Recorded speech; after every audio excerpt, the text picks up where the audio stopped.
Zillow is dumping 9,000 properties. Does that mean the Greenville market's gonna collapse? What do they know? Hey, that's exactly what we're gonna talk about. Everyone might think that Zillow is, because it's a larger company, it knows a lot about what's going on in the market and maybe seeing something coming down the line. While that could be true, a closer look shows that they just didn't know what the heck they were doing and made terrible business decisions. So a background on what they were doing was they were decided to get into the iBuyer game.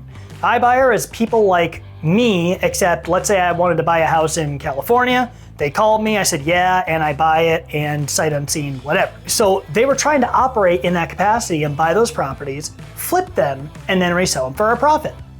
Makes sense, right? The only issue was they were using their Zestimates to measure the value. Well, if anyone knows anything about Zestimates, they know that they are severely flawed and don't really mean very much when you're trying to find a value for your property. What happened was they bought at that price, most of the time over what people were asking, and then listed it for even higher. You have to be stupid to do something like that, but I guess that was the niche they were trying to carve out.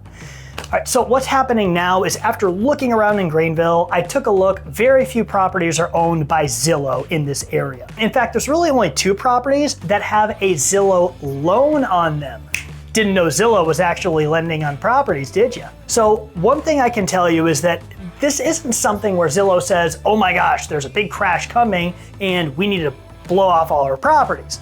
No, they're selling them because they made a stupid decision, and I can tell that they're in it for the long game because they've got a title company in places that have title closed states, and they are also doing lending on properties. So is this gonna lead to a market crash in Greenville and your home value being demolished? I don't see that really happening. All right, so if you found this video helpful, go ahead, like, subscribe, and hey, come on back and see all the other awesome videos we're doing, and I'll talk to you soon.